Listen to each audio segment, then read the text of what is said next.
गुजरात के तटीय क्षेत्रों से टकराने के बाद चक्रवात बिपरजॉय हुआ कमजोर।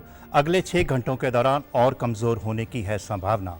केंद्रीय गृह मंत्री अमित शाह ने गुजरात में चक्रवात प्रभावित क्षेत्रों का किया दौरा। राष्ट्रपति ने आज वायुसेना अकादमी में लाइंग ब्रांच और ग्राउंड ड्यूटी ब्रांच में प्रशिक्षण पूरा करने वाले अधिकारियों को विंग्स और ब्रेवेट्स किए प्रदान। उन्होंने वायुसेना कर्मियों से देश की रक्षा तैयारियों के लिए व्यापक दृष्टिकोण अपनाने का किया आह्वान। सिरसा की अनाज मंडी में कल केंद्रीय गृह मंत्री अमित शाह करेंगे जनसभा को संबोधित।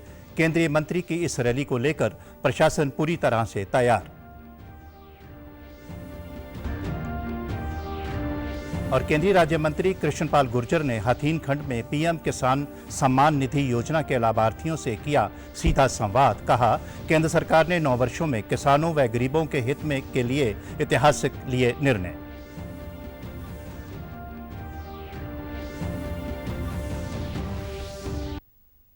नमस्कार, मैं भूपेंद्र सिंह मलिक। अब समाचार विस्तार से। गुजरात के तटीय क्षेत्रों से टकराने के बाद चक्रवात बिपरजॉय अब कमजोर हो गया है और इसके अगले 6 घंटों के दौरान और कमजोर होने की संभावना है। इसके पूर्व और पूर्वोत्तर की दिशा में बढ़ते रहने तथा बाद के 18 घंटों में दबाव के क्षेत्र में तब्दील होने की संभावना है। केंद्रीय गृह मंत्री अमित शाह ने चक्रवात बिपरजॉय से प्रभावित गुजरात के कच्छ और जखाऊ बंदरगाह की स्थिति का जायजा लिया। उन्होंने कच्छ के चक्रवात प्रभावित क्षेत्रों का हवाई सर्वेक्षण भी किया। मौसम विभाग के महानिदेशक मृत्युंजय महापात्रा ने कहा है कि गुजरात से लगते दक्षिण पश्चिम राजस्थान और धौलावीरा से 130 किलोमीटर पूर्वोत्तर में दक्षिण पूर्व पाकिस्तान में तूफान का प्रभाव स्पष्ट दिखाई दे रहा है। उन्होंने बताया कि दक्षिण राजस्थान और उससे लगते उत्तर गुजरात के कुछ क्षेत्रों में भारी से बहुत भारी बारिश होने की संभावना है। उन्होंने कहा कि यह बारिश गुजरात और राजस्थान में चक्रवात के प्रभाव से हो रही है और इसका मानसून से संबंध नहीं है। साउथ वेस्ट राजस्थान के ऊपर और इसके आसपास जो इलाका है नॉर्थ गुजरात और साउथ ईस्ट पाकिस्तान के ऊपर केंद्रीभूत है। बाड़मेर से 80 किलोमीटर दक्षिण पे और जोधपुर से 200 किलोमीटर दक्षिण पश्चिम पे केंद्रीभूत है। चक्रवात बिपरजॉय के कारण राजस्थान के अनेक जिलों में भी तेज हवाएं और भारी बारिश हो रही है। मौसम विभाग ने पाली, बाड़मेर, सिरोही और जालौर जिलों में आज तेज हवा चलने तथा भारी बारिश के लिए रेड अलर्ट जारी किया है। राष्ट्रपति द्रौपदी मुर्मू ने वायुसेना कर्मियों से रक्षा तैयारियों में व्यापक दृष्टिकोण अपनाने को कहा है। उन्होंने वायुसेना से अपने आदर्श वाक्य से प्रेरणा लेते हुए राष्ट्र की अपेक्षाओं के अनुरूप प्रदर्शन करने को कहा। राष्ट्रपति ने आज वायुसेना अकादमी में लाइंग ब्रांच और ग्राउंड ड्यूटी ब्रांच में प्रशिक्षण पूरा करने वाले अधिकारियों को विंग्स और ब्रेवेट्स प्रदान किए। इस मौके पर संयुक्त दीक्षांत परेड के निरीक्षण के बाद राष्ट्रपति ने नौसेना, तटरक्षक बल और वियतनाम के 2 अधिकारियों को भी विंग्स प्रदान किए। राष्ट्रपति ने हाल ही में तुर्की और सीरिया में आपदाओं और आपात चिकित्सा स्थिति के समय चलाए गए अभियानों के लिए वायुसेना की सराहना की और कहा कि ये अभियान उसकी बढ़ती हुई क्षमता का प्रमाण है। उन्होंने राफेल लड़ाकू विमान और अन्य आधुनिक हेलीकॉप्टरों को उसके बेड़े में शामिल कर वायुसेना को आधुनिक तथा मजबूत बनाने के प्रयासों की भी सराहना की। And land, sea and air. Each and every officer of the armed forces has to keep in mind an integrated perspective of defense preparedness. I am happy to note that our Air Force is taking steps to be ever ready, especially future ready, keeping in view the overall security scenario, including the challenges of fighting a high technology war in a network-centric future battle space. कल सिरसा की अनाज मंडी में केंद्रीय गृह एवं सहकारिता मंत्री अमित शाह एक जनसभा को संबोधित करेंगे। केंद्रीय मंत्री की इस रैली को लेकर प्रशासन पूरी तैयारियों में जुटा हुआ है। सिरसा उपायुक्त पार्थ गुप्ता ने अधिकारियों के साथ स्थानीय अनाज मंडी में चल रही तैयारियों का जायजा लिया। इस दौरान उनके साथ सिरसा के एसडीएम राजेंद्र कुमार सहित अन्य विभाग के अधिकारी मौजूद रहे। मीडिया से बातचीत करते हुए उपायुक्त पार्थ गुप्ता ने बताया कि प्रशासन की ओर से इस रैली को लेकर तैयारियां पूर्ण हैं और अच्छे ढंग से रैली संपन्न होगी। उन्होंने बताया कि रैली को लेकर काम चल रहा है, जल्द सारा काम पूरा हो जाएगा। 18 तारीख को जो यहाँ पे प्रोग्राम होना है उसको लेके जो है पूरा प्रशासन जो है तैयारियों का जायजा लेने के लिए जो है हम लोग निकले हुए हैं और विभिन्न जो हमने अरेंजमेंट्स करने हैं उसके लिए जहाँ चाहे वो अरेंजमेंट ऑफ टेंट हो, रोड्स का हो या बाकी और भी कोई जो चीज़ें हैं, वाटर की का प्रबंध हो, तो सारी जो चीज़ों को लेकर माइन्यूटली हम लोग जो है इंश्योर करेंगे तैयारी हमारी अच्छी रहे और इसमें जो है प्रोग्राम जो स्मूथली और अच्छे तरीके से संपन्न हो। विभिन्न विभागों को पॉइंट आउट जो इनको बता दिए गए हैं, उनको संबंधित निर्देश भी जारी कर दिए गए हैं। भिवानी के बहल में आज पन्ना प्रमुख सम्मेलन का आयोजन किया गया। इस दौरान जनसभा को संबोधित करते हुए भाजपा के प्रदेश अध्यक्ष ओम प्रकाश धनखड़ ने कहा कि केंद्र सरकार के कार्यकाल के 9 वर्ष पूरा होने के अवसर पर कल गृह मंत्री अमित शाह सिरसा में रैली करेंगे। उन्होंने कहा कि प्रधानमंत्री नरेंद्र मोदी के कुशल नेतृत्व में दुनिया भर में देश का नाम रोशन हुआ है। उन्होंने कहा कि प्रधानमंत्री नरेंद्र मोदी की नीतियों के चलते भारत दुनिया की 5वीं बड़ी आर्थिक महाशक्ति के रूप में उभरा है। उन्होंने कहा कि 18 से 30 जून तक प्रदेश के विभिन्न लोकसभा क्षेत्रों में रैलियों का आयोजन भाजपा द्वारा करवाया जाएगा। इस दौरान कृषि मंत्री जयप्रकाश दलाल ने अपने संबोधन में कहा कि प्रदेश सरकार ने किसानों को साहूकारों के चंगुल से बाहर निकालने का कार्य किया है। डायरेक्ट बेनिफिट ट्रांसफर के माध्यम से योजनाओं का पैसा सीधे तौर पर किसानों तक पहुंच रहा है। कार्यकाल जो मोदी जी का हुआ है उसके जो कार्यक्रम चल रहे हैं उन कार्यक्रमों में भी सभी लोग बड़े जोर शोर से सहभागी हो रहे हैं। कल ही हमारे लिए बहुत महत्वपूर्ण बात है कि देश के गृह मंत्री अमित शाह जी सिरसा में एक बड़ी रैली को संबोधित करेंगे। 19 तारीख को इसी लोकसभा की रैली जो है चरखी दादरी में है। 20 तारीख को सोनीपत लोकसभा की रैली है। 24 तारीख को करनाल लोकसभा की रैली है। 25 तारीख को गुड़गांव और फरीदाबाद लोकसभा की रैली है। 29 तारीख को अंबाला लोकसभा की रैली है और 30 तारीख को हिसार लोकसभा की रैली है। देश का बजट किसानों का 2016 में 20,000 करोड़ रुपए था केंद्र का बजट, आज 5-6 गुना हो गया है। जितना बजट कांग्रेस के बजट में था उसका 5 गुना कर दे, उतना पैसा तो आपके खाते में 2,000 रुपए कट रहे हैं। 6,000 रुपए के हिसाब से 3949 करोड़ रुपए हरियाणा के किसानों के खाते में आ चुके हैं। प्रधानमंत्री नरेंद्र मोदी 20 से 25 जून तक अमेरिका और मिस्र की यात्रा पर रहेंगे। विदेश मंत्रालय के मुताबिक अमेरिकी राष्ट्रपति जो बाइडेन और प्रथम महिला जिल बाइडेन के न्योते पर पीएम मोदी संयुक्त राज्य अमेरिका की आधिकारिक राजकीय यात्रा करेंगे। प्रधानमंत्री की यात्रा की शुरुआत न्यूयॉर्क से होगी।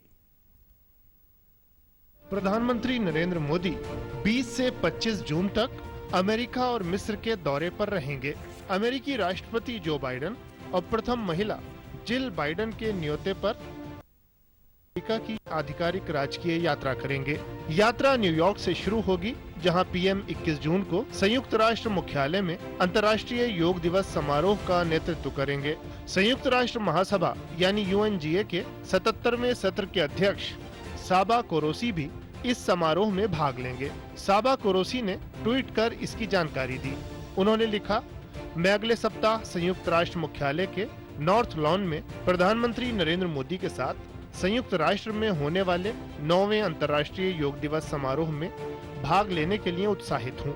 साबा कोरोसी के ट्वीट का उत्तर देते हुए प्रधानमंत्री ने ट्वीट किया, संयुक्त राष्ट्र मुख्यालय में अंतर्राष्ट्रीय योग दिवस समारोह में आपसे मिलने के लिए उत्सुक हूँ। आपकी सहभागिता कार्यक्रम को और भी विशिष्ट बनाती है। योग विश्व को अच्छे स्वास्थ्य और कल्याण की दिशा में एकजुट करता है। ये विश्व स्तर पर लोकप्रिय होता जा रहा है। न्यूयॉर्क के बाद पीएम मोदी वॉशिंगटन DC की यात्रा करेंगे। 22 जून को पीएम मोदी का व्हाइट हाउस में औपचारिक स्वागत किया जाएगा। इसके बाद अमेरिकी राष्ट्रपति से उनकी अहम मुलाकात होगी। राष्ट्रपति बाइडेन और जिल बाइडेन प्रधानमंत्री के सम्मान में राजकीय रात्रि भोज की मेजबानी करेंगे। प्रतिनिधि सभा के अध्यक्ष केविन मैकार्थी और सीनेट के अध्यक्ष चार्ल्स छूमर सहित कांग्रेस के नेताओं के निमंत्रण पर प्रधानमंत्री मोदी 22 जून को अमेरिकी कांग्रेस की संयुक्त बैठक को संबोधित भी करेंगे। 23 जून को पीएम मोदी के लिए संयुक्त रूप से उपराष्ट्रपति कमला हैरिस और अमेरिकी विदेश मंत्री एंटनी ब्लिंकन ने लंच रखा है। इस दौरान प्रधानमंत्री का प्रमुख सीईओ, पेशेवरों और अन्य लोगों के साथ मुलाकात का भी कार्यक्रम है। पीएम मोदी प्रवासी भारतीय समुदाय के सदस्यों से भी मिलेंगे। पीएम मोदी की अमेरिकी यात्रा के दौरान दोनों देशों में कई समझौते होने की उम्मीद है। प्रधानमंत्री नरेंद्र मोदी के दौरे से पहले अमेरिका में प्रधानमंत्री की यात्रा को लेकर जोर शोर से तैयारियां की जा रही हैं।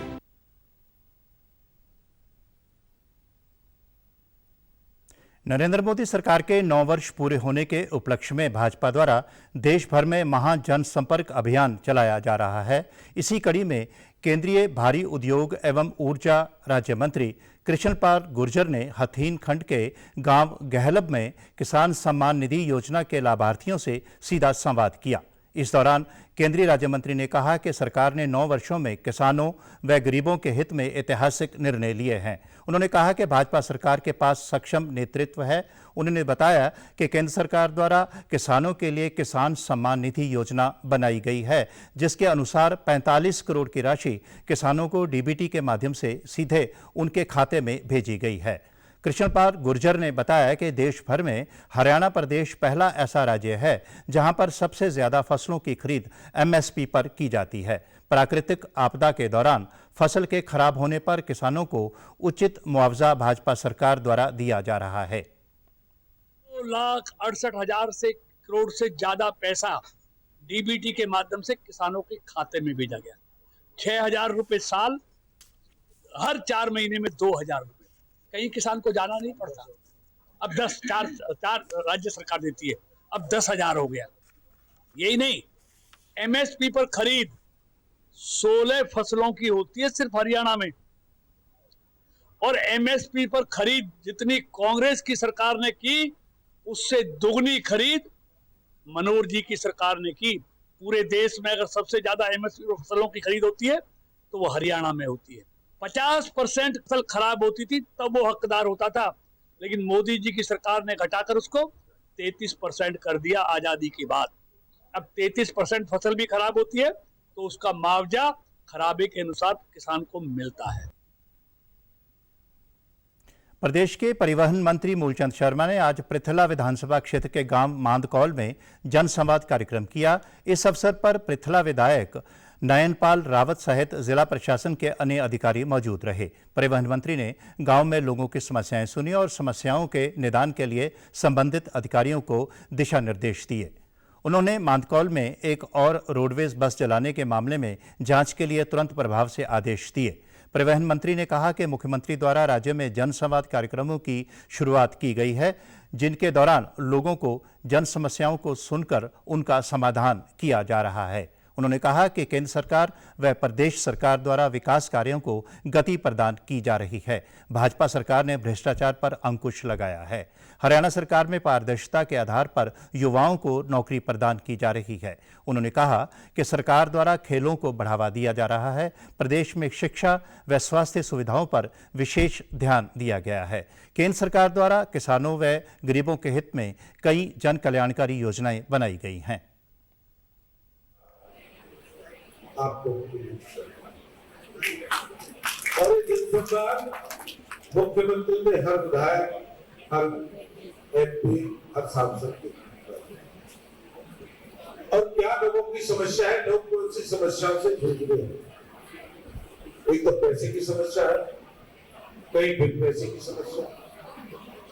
एक तो 10 करोड़ लगा दिए, काम चल गया और खाद के इधर लगा दिए। एक का एस्टिमेट का बना एस्टिमेट, छोटी छोटी समस्याओं को सबको एक तरफ से खत्म कर, और जो उनको नहीं करेगा हम सारे साथी मिलकर एक एक समस्या के जो विधानसभा से हर गांव से उनको पूरा करने का प्रयास करें। प्रधानमंत्री नरेंद्र मोदी कल सुबह 11 बजे आकाशवाणी पर मन की बात कार्यक्रम में देश और विदेश के लोगों के साथ विचार साझा करेंगे। मासिक रेडियो कार्यक्रम की ये 102वीं कड़ी होगी। यह कार्यक्रम आकाशवाणी, दूरदर्शन और नरेंद्र मोदी मोबाइल ऐप के समूचे नेटवर्क पर प्रसारित किया जाएगा। आकाशवाणी, दूरदर्शन समाचार तथा सूचना और प्रसारण मंत्रालय के YouTube चैनलों पर इस कार्यक्रम का सीधा प्रसारण किया जाएगा। मन की बात कार्यक्रम को हिंदी प्रसारण के तुरंत बाद क्षेत्रीय भाषाओं में भी प्रसारित किया जाएगा। समाचारों में आज इतना ही। नमस्कार।